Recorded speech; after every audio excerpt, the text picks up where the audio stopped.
Evo. Torej, zdaj v tem drugem delu današnjega webinarja prehajamo iz besede plastika, ki jo bomo tudi še večkrat ponovili, do mikroplastike, ki je ta jedro našega projekta. In tudi tukaj sem razmišljala, kako narediti povezavo med prejšnjim predavanjem, pa zdaj, ko se nadaljuje. In kaj sem v bistvu naredila? Postavila sem se v vašo vlogo dijakinje, in razmišljala, kako bi zdaj jaz preko spletnih virov našla definicijo o plastiki, o mikroplastiki, kako bi našla povezavo.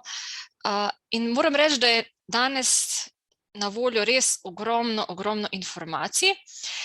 In sem želela preko spleta ugotoviti oziroma najti najpogostejše zadetke definicije same plastike. Jaz verjamem, da ste vsi na predhodnem predavanju definicijo dodobra spoznali in jaz upam, da vam bo tudi v takšni obliki ostala v spominu. Prav tako vas mogoče še na tem mestu pozovem, da se potem tudi kasneje še mogoče obrnete na našo spletno stran oziroma to učno platformo, kjer bodo te informacije še vedno na voljo. Vsekakor pa sem definicijo plastike poleg slovarja slovenskega knjižnega jezika kot dijakinja poiskala še na Wikipediji in na Googlovem spletišču, ki se mi zdi, da je dosti pogosto za to populacijo. Hkrati sem pa poiskala definicijo tudi mogoče na bolj specializirani spletni strani, Plastic Science, in kaj lahko v bistvu vidimo, da so, bomo rekli, te definicije ali pa opisom se malo med seboj razlikujejo, so podobne v splošnem, vendar ne vse tako zelo eksaktne, kot smo plastiko definirali mi danes. In zato mogoče na tem mestu še en tak nasvet, da ko iščemo informacije, se res poslužujemo tistih najbolj relevantnih virov, lahko so to spletne strani različnih agencij, uradnih organov, tudi kakšnih šol. Tako da, ja. Vrnila bi se mogoče tudi na tole tabelo. Zdaj smo tole tabelo ste videli na začetku, zdajle vmes ste kar precej informacij pridobili glede samih polimernih materialov.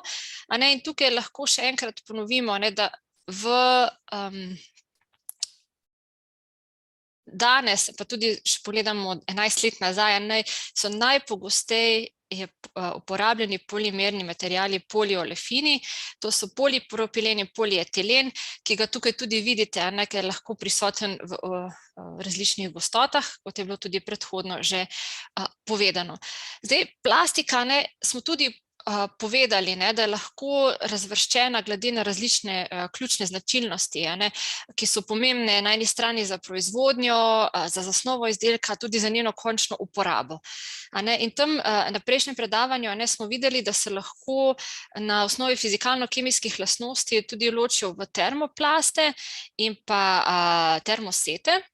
In mogoče me lahko tukaj, Irena, tudi vi še dopolnite, se mi zdi tudi zelo zanimiva informacija, da termoplasti so tisti materiali, pri katerih, ki so, bom rekla, na nek način jih lahko reverzibilno preoblikujemo, kar pomeni, da jih pri segrevanju naprimer sestalijo in jih lahko po hlajenju sestrdijo, kar pomeni, da jih lahko teoretično neomejeno dolgo časa ponovno uporabljamo.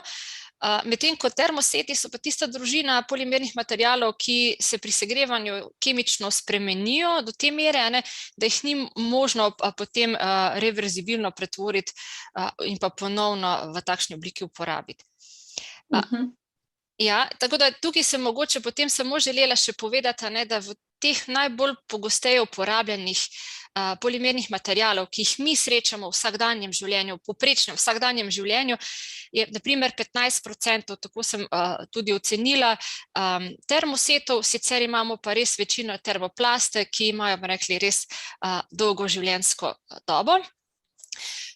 Tule na tabeli sem potem tudi zbrala še tiste najbolj pogosto uporabljene s katerimi se dnevno srečujemo. Dodala sem tudi kratice. To pa predvsem zaradi tega, ker ko ne vem, rokujete s kakšno embalažo, je gor tudi oznaka. In te oznake so velikokrat v obliki kratic, kot je na primer, zdaj sem zbrala polimetilmetakrilat, PMMA, ki ga velikokrat zasledimo na embalažah izdelkov za osebno nego. Mogoče vas kot končne uporabnike, seveda zanima, v katerih aplikacijah, torej kje se ta plastika sploh uporablja. Jaz sem zdaj tukaj te najpogostejše vrste polimernih materialov malo razdelala, napisala, kje jih najdemo. Sem pa vseeno nekako poudarek dala na te dve prevladujoči strukturi, to sta polipropilen in pa polietilen. In vidite, da glede na aplikacije, torej v številnih embalažah, folijah, vrečkah, tudi igračah, in glede na vse te aplikacije je res logično, da so ti polimerni materiali v našem vsakdanu tudi najbolj prisotni. Zdaj, kako pa jih, bomo rekli, kako določiti, kateri vrsto polimernega materiala v kakšnem izdelku uporabiti, seveda to so njihove lastnosti. In tudi polipropilen in polietilen imajo različne lastnosti, ki jim potem narekujejo njuno, tisto končno uporabo. In tukaj v bistvu bi vas vse prisotne prosila, če mogoče res pozorno poslušate, ker bom v nadaljevanju zastavila nekaj vprašanj. Zdaj želim si, da bi na ta vprašanja odgovarjali v živo, tako da res bi prosila za sodelovanje.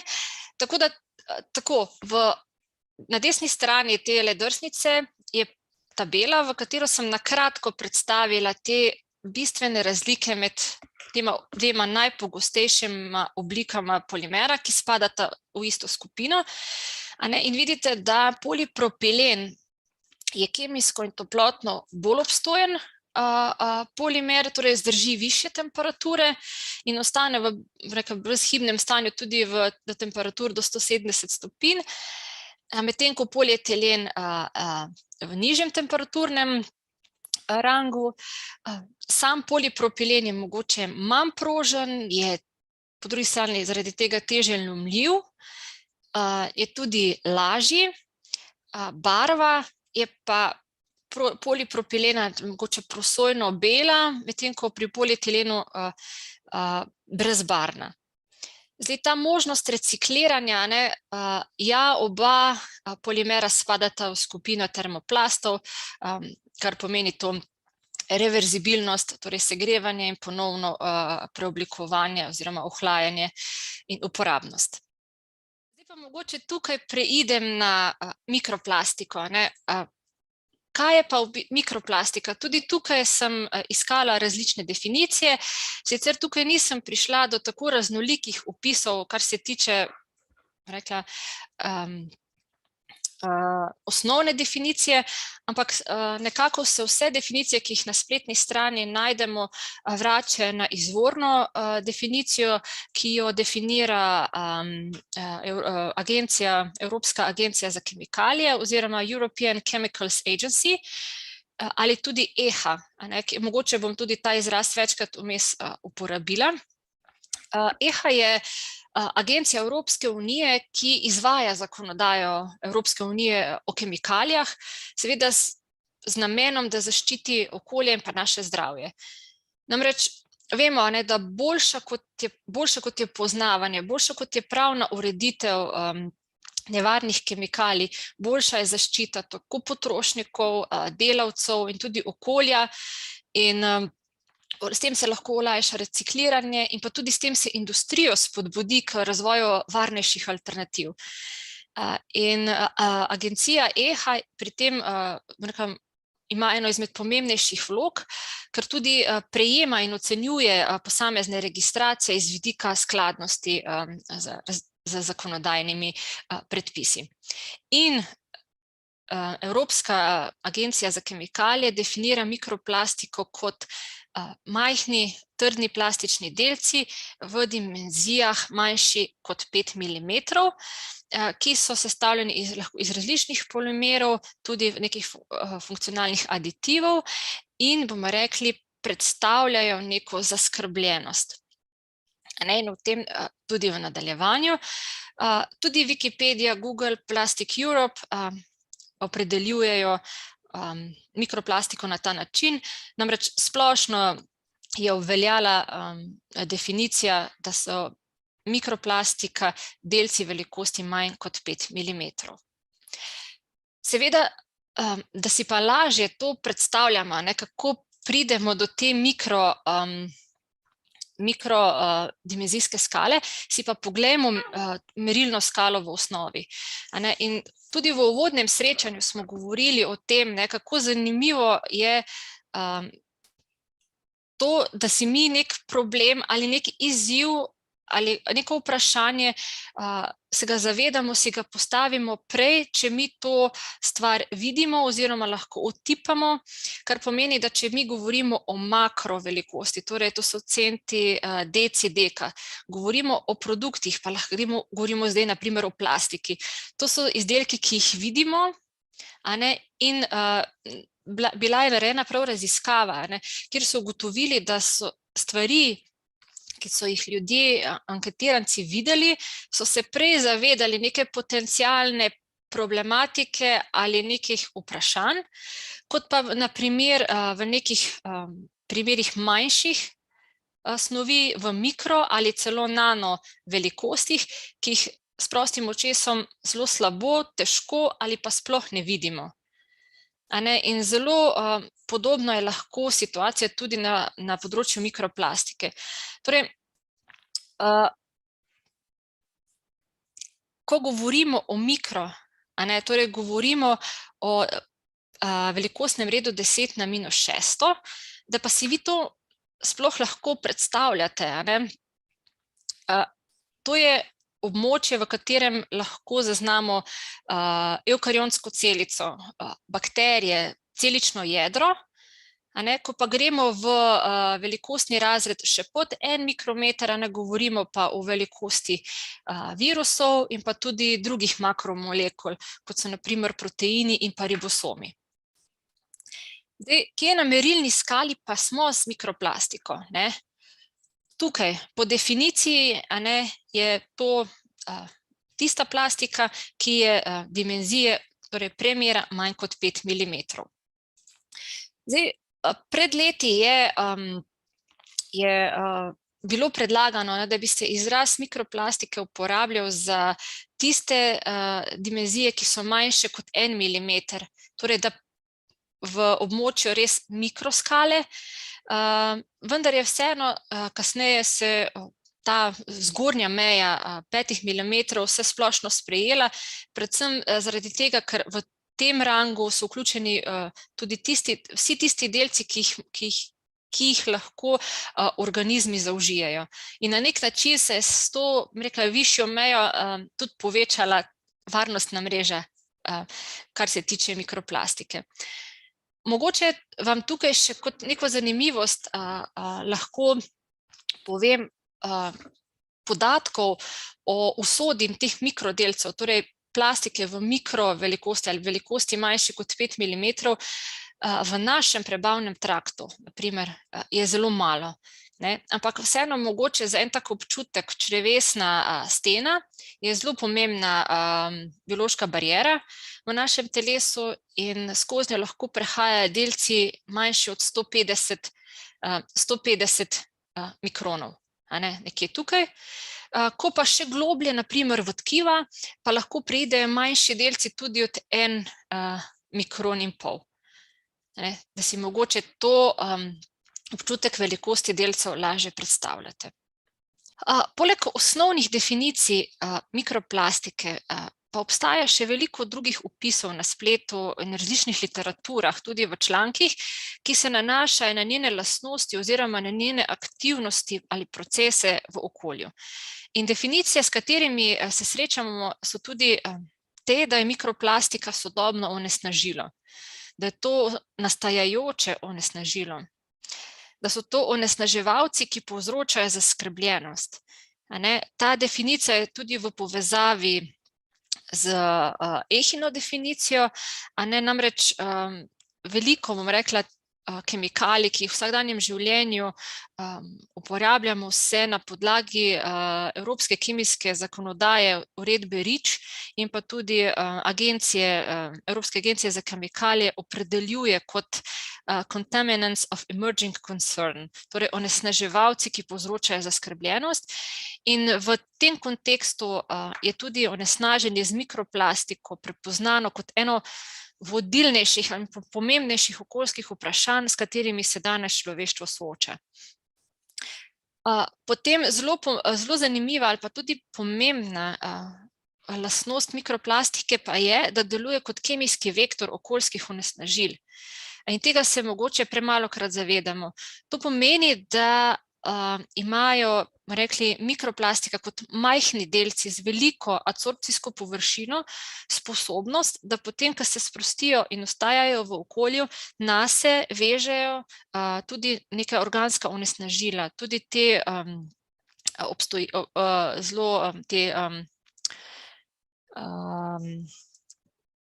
organska onesnažila, ki ne razpadajo, ki obstojijo v okolju dlje časa, tako da s tem se tudi poveča možnost kopičenja teh organskih onesnažil ali pa drugih okoljskih onesnažil skupaj z mikroplastiko in seveda s tem se poveča potencialna akumulacija tudi v živih organizmih. Kot je moja predhodnica povedala, ko govorimo o plastiki, zato da lahko pridobi svojo uporabno vrednost, so ji dodani tudi neki aditivi, in v določenih izdelkih je lahko teh aditivov tudi do 50% celotne strukture. In te imajo različne funkcije, ki, bomo rekli, uporabnost polimernih materialov izboljšujejo. In tudi ti, ne vsi, ampak nekateri od teh aditivov predstavljajo okoljski izziv, okoljski problem, saj se v bistvu z razgradnjo plastike v okolju in nastankom mikroplastike v okolje vnaša tudi te kemikalije. In za nekatere, bom rekla, in jih bomo še v nadaljevanju na drugih webinarjih tudi opisali, je že jasno, da delujejo ali kot hormonski motilci, ali imajo negativen vpliv na samo reprodukcijo, torej na razmnoževanje, ali pa so celo potencialno kancerogeni. Tudi skupni raziskovalni center, ki deluje v okviru Evropske unije, je leta 2020 izoblikoval neko splošno shemo, ki nam prikazuje, kje so sploh viri mikroplastike v našem okolju.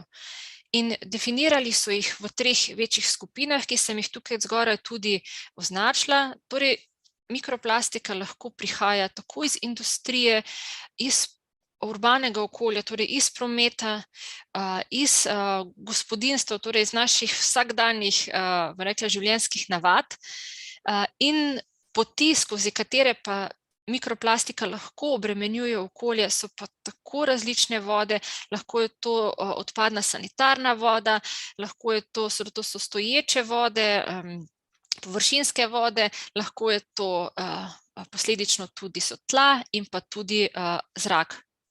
Tako da so to mediji, v bistvu preko vseh medijev, lahko mikroplastika, rekla, prihaja v okolje. Tudi sama sem za lažjo predstavljivost mogoče to predstavitev malo bolj skoncentrirala, da boste tudi tisti, ki se prvič mogoče s to tematiko srečujete, lažje, bomo rekli, razdelili te vire mikroplastike. Zdaj, mikroplastiko lahko namerno proizvajamo, torej se ti polimerni materiali že proizvajajo v tej velikosti do 5 nanomilimetrov in se uporabljajo kot surovina, torej kot neki industrijski peleti, granulati, vlakna, za proizvodnjo nekih večjih makroplastičnih izdelkov. Lahko pa se mikroplastika namerno proizvaja tudi za izboljšanje lastnosti določenih izdelkov. To je pa na primer v izdelkih za osebno nego, kjer se mikroplastika dodaja v obliki mikrokroglic, in to na primer so kakšna čistilna mleka, pilingi, kjer lahko imajo te mikrokroglice zelo različne funkcije, pa tudi o tem v nadaljevanju malo več. Nastane pa lahko mikroplastika potem tudi med samim življenjskim ciklom plastičnih izdelkov, torej z rabo, z rabo plastičnih izdelkov in pa mogoče tudi z obrabo, izrabo, z erozijo, spiranjem, na primer tudi spiranjem teh mikrovlaken iz na primer sintetičnih tkanin. Potem zadnjo bi pa lahko opredelili še te večje plastične izdelke, makroplastične izdelke, ki v bistvu jih nepravilno ali pa mogoče nepravilno uporabljamo, nepravilno tudi odlagamo, torej makroplastični izdelek ostane odpadek in se potem pod vplivom različnih fizikalno-kemijskih procesov ob pomoči ponavadi UV žarkov, torej svetlobe in te energije pretvori v mikroplastiko, torej manjše delce velikosti do 5 milimetrov. Torej vidimo, da imamo virov mikroplastike kar precej, sicer pa mikroplastiko v grobem delimo pa v dve skupini. To sta primarna in pa sekundarna mikroplastika. Zdaj, če se mogoče naredimo korelacijo tudi na zgornjo shemo iz prejšnje drsnice. Primarna mikroplastika je tista, ki se namenoma proizvede, torej kot granule, vlakna, kot dodatek nekim izdelkom, za proizvodnjo izdelkov, za izboljšanje njihovih določenih lastnosti in jih nato, bomo rekli, namenoma ali nenamenoma ob obrabi plastičnih izdelkov sproščamo v okolje. Torej, to je primarna mikroplastika.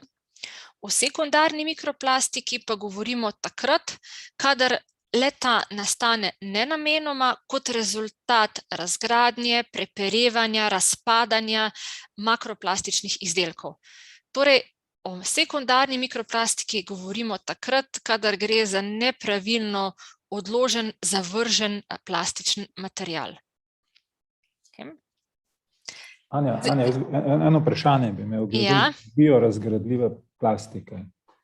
Kratka, če jaz recimo biorazgradljivo vrečko vržem nekam, reko Savo in potem nekam odpotuje, kaj se z njo zgodi? Še vedno nastaja z nje mikroplastika, ko to razpade ali... Zdaj, tu bi zdaj bilo zelo fajn, če bi bila še gospa Irena prisotna. Ona je prikazala to shemo, rečemo bioplastike ali pa bioplastika je definirana tista, ki je ali biorazgradljiva ali iz biopolimerov proizvedena. Zdaj, če je ta bioplastika iz biorazgradljivih komponent sestavljena, tukaj ni, v bistvu tudi, če nastane mikrooblika teh polimernih materialov, se potem ti naprej razgradijo. Torej ne ostajajo v mikroobliki ali pa v mikrovelikosti v okolju. Ja, me razumete? Ja. Tako da zdaj, koliko časa pa to traja, je pa verjetno odvisno od materiala oziroma izhodne surovine, iz česa je in se verjetno tudi razlikuje. Ni pa to, če sem jaz to pa prav razumela, ko so ti testi biorazgradljivosti, da traja nekje tudi do 12 dni, lahko pa tudi pri teh večjih, mogoče vrečkah, pa še kaj več. Mogoče bi kaj mogla še preiskati, kakšno raziskavo. Sama tega še nisem testirala, bi bilo pa mogoče smiselno, kdaj narediti eksperiment, pa takšno vrečko dati v zemljo, pa mogoče spremljati razgradnjo. Ja. Okay, hvala. Okay. Mogoče še kakšno vprašanje na tem mestu? Okay. Zdaj pa si samo še poglejmo, no, da bomo lahko ločili še malo bolj podrobno primarno in pa sekundarno plastiko, mikroplastiko. Pardon. Torej, primarna mikroplastika, imamo torej številne gospodinjske izdelke, vključno z izdelki za osebno nego, kozmetiko, kjer primarno mikroplastiko najdemo v obliki mikrokroglic. Potem druga skupina so pa primarna mikroplastika v obliki surovine, ki se uporablja za proizvodnjo plastičnih izdelkov, številnih produktov, kot so pnevmatike, barve, tekstil.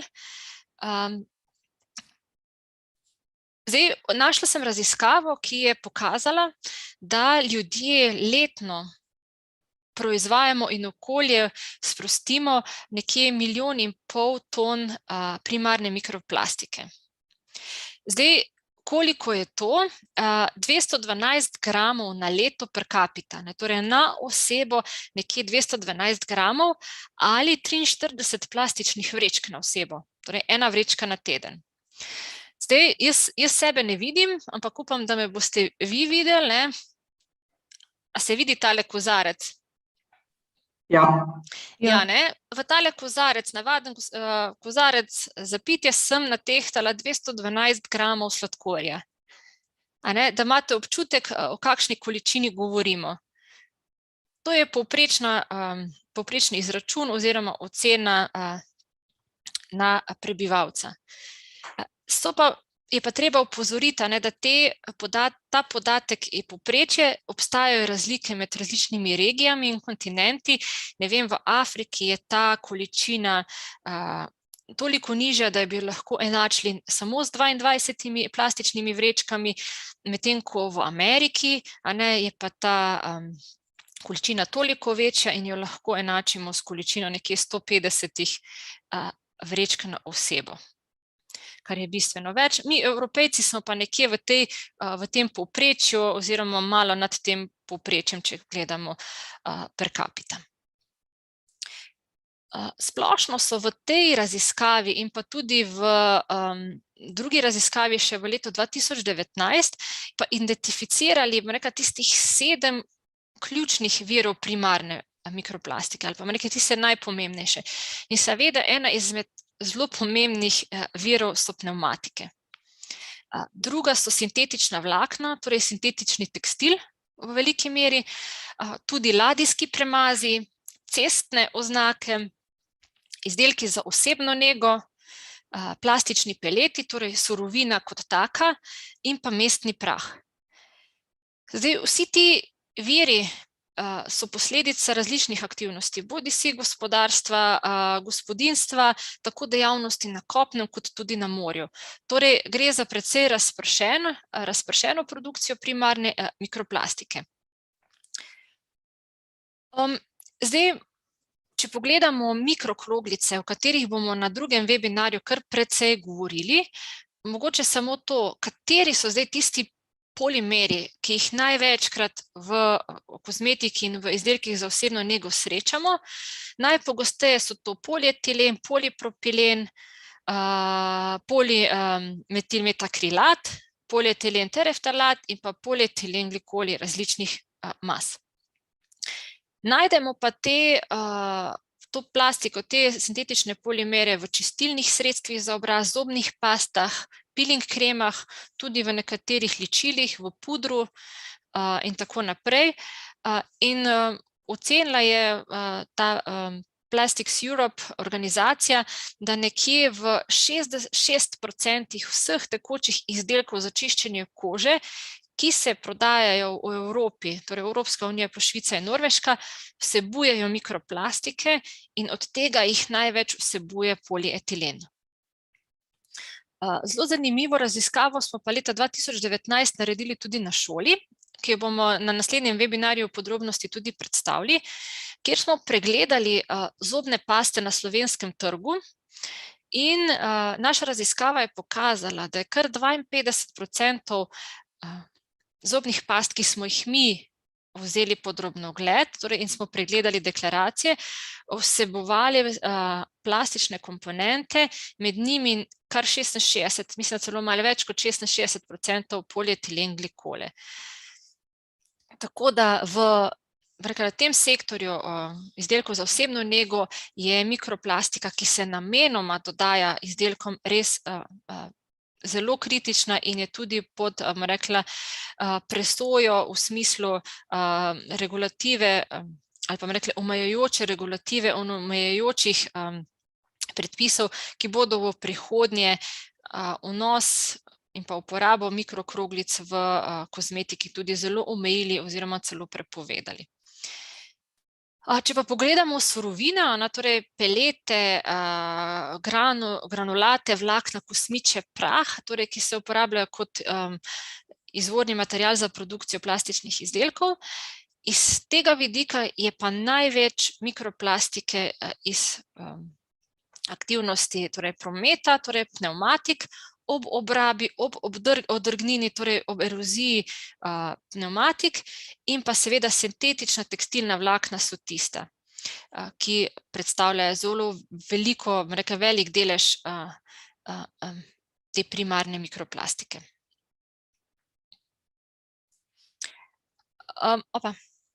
Tukajle sem pripravila še eno shemo, oziroma jo je pripravila Mednarodna zveza za ohranjanje narave in naravnih virov, tudi v okviru predhodno omenjene raziskave. Namreč naredili so model in naredili analizo vseh odpadkov plastičnih in pa mikroplastike in so ocenili, da bi lahko 15 do 31% vse plastike, ki jo mi najdemo, imamo v oceanih, izvirala iz primarnih virov. Torej, to pomeni, da še vedno velika večina plastike v oceanih predstavljajo makroplastični izdelki, torej govorimo o sekundarni mikroplastiki, se vidite tukaj različne plastenke, vrečke in tako naprej. Medtem ko od 15 do 31% te plastike pa lahko izvira iz primarnih virov.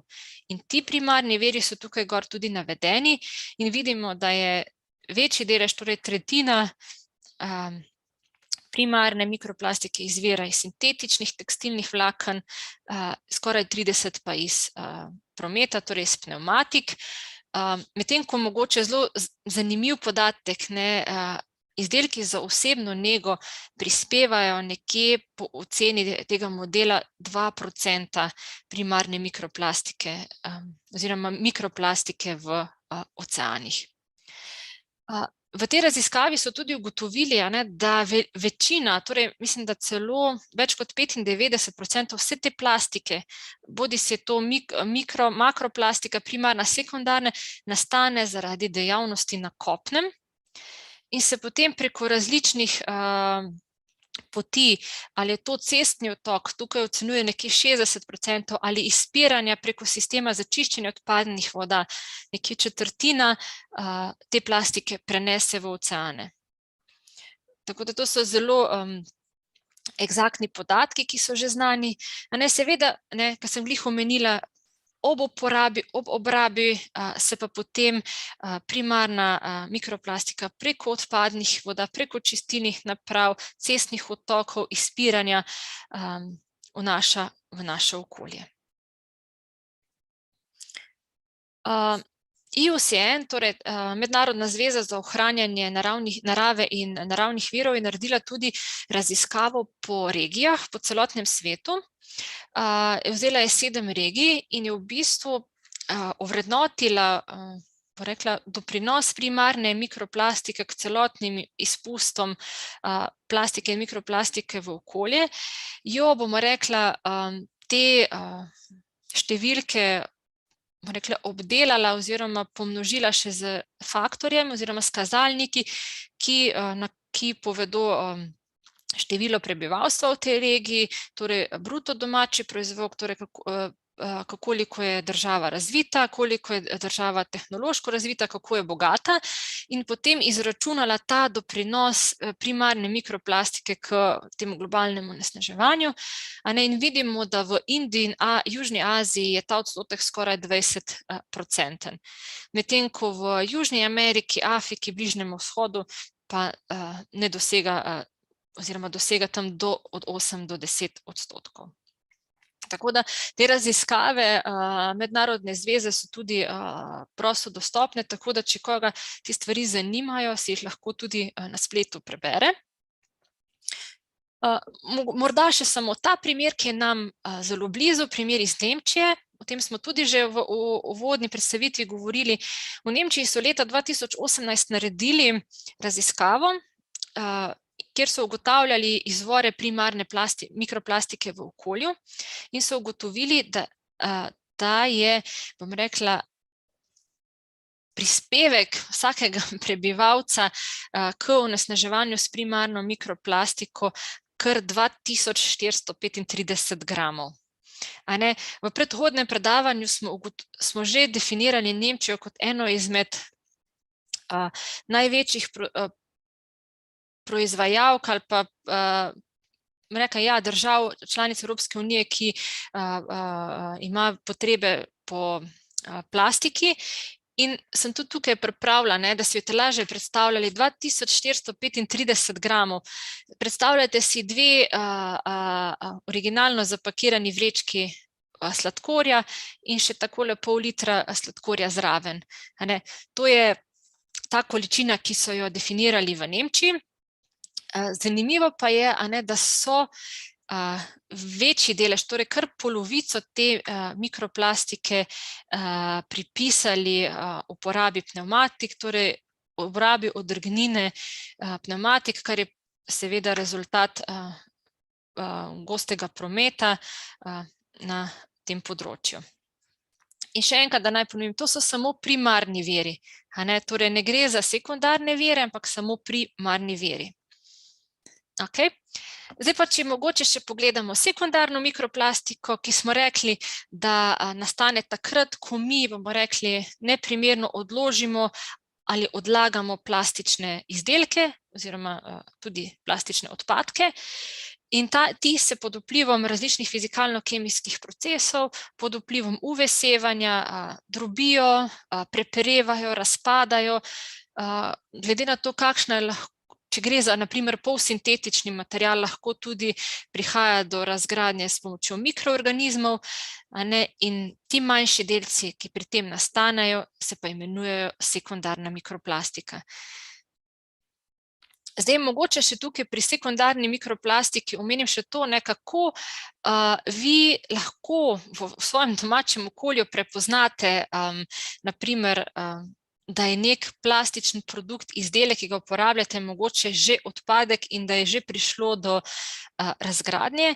Ne vem, to pomeni, če se zunanjost tega izdelka skrha, da se zmanjša mogoče sama masa, da se izgubi sploh uporabna vrednost, torej mehanske lastnosti tega produkta, da se razbarva, porumeni, da barva zbledi, da se te tipične lastnosti izdelka spremenijo, da nastanejo kakšne razpoke, da dobi izdelek tak kredast videz. In to so vsi znaki, da že prihaja do razgradnje izdelkov zaradi, bomo rekli, odlaganja ali odlaganja v okolju. Morda še samo to, raziskave, bom rekla, dve raziskave izpred nekaj let so pokazale, da med vsemi sekundarnimi viri, torej sekundarna mikroplastika, največ prihaja iz odpadkov na splošno, torej odlaganje plastičnih odpadkov na splošno. Ogromno sekundarne mikroplastike nastane iz odpadne ribiške opreme, ribiških mrež, in pa tudi na splošno obraba na odlagališčih, reciklažnih mestih in tudi objektih. Zdaj, mogoče samo kot neka neuradna napoved, ko bomo govorili o mikroplastiki v urbanem okolju, v industriji, bomo poskušali pridobiti tudi gosta, ki ima izkušnje z ribiškimi mrežami in pa reciklažo, torej najlona, ki se v tem sektorju močno uporablja, tako da mislim, da se bomo k tej tematiki še vrnili. Zdaj, mogoče na tem mestu res počasi zaključimo za danes, da ne bo preveč. tako kot sem rekla, nesmiselno je, da se v vsakdanjem življenju zavedamo prisotnosti, pa potencialne prisotnosti mikroplastike in na tak način bomo lahko zavestno prispevali k zmanjšanju vnosa mikroplastike v okolje. In tudi to moramo ponovno razmisliti in pa pretehtati uporabno vrednost plastike v vseh fazah njihovega življenjskega cikla. Torej, zagotoviti neko trajnost plastike, ponovno uporabo, seveda k identifikaciji teh plastičnih aditivov, različnih organskih onesnažil, ki se lahko gor vežejo, in to so tudi izzivi, ki jih bomo tudi še v nadaljevanju večkrat omenili. Da pa zaključim, res zaključim, zadnja drsnica, da zaključim današnjo webinar, tudi to, da se zavedamo, da obstajajo različna regulativna in zakonodajna orodja, katerih cilj je nadzor, zmanjševanje in pa upravljanje z uporabo plastiko, predvsem z največjim poudarkom na tisti plastiki, ki je namenjena enkratni uporabi. In leta 2017 je Evropska komisija zaprosila EHO, torej agencijo, za oceno znanstvenih dokazov, torej za sprejemanje regulatornih ukrepov v zvezi z mikroplastiko, ki se namerno dodaja izdelkom, kamor spada na primer kozmetika kot taka. In leta 2019 je EHA potem ta predlog objavila in izzvala države članice k komentarjem, tako da zdaj se ta dokument še pripravlja, lahko tudi na spletni strani EHE to spremljate. Sigurno je pa nek dolgoročni cilj oziroma predlog teh omejitev, da se v 20 letih po uvedbi teh omejitev prepreči izpust vsaj 500.000 ton mikroplastike. Kako ta zakonodajno orodje deluje na nivoju kozmetike, bomo pa tudi še na webinarju v februarju. Tako da hvala za vašo pozornost, hvala vsem, ki ste zdržali do konca. Če je kakšno vprašanje, smo se še seveda na voljo, sicer smo pa tudi dosegljivi preko kontaktnega e-maila projekta, lahko pa me tudi kontaktirate na moj naslov. Tudi če kdo želi karkoli predlagati za naslednje webinarje, ima vso možnost, da to tudi predlaga. Tako da hvala lepa še enkrat.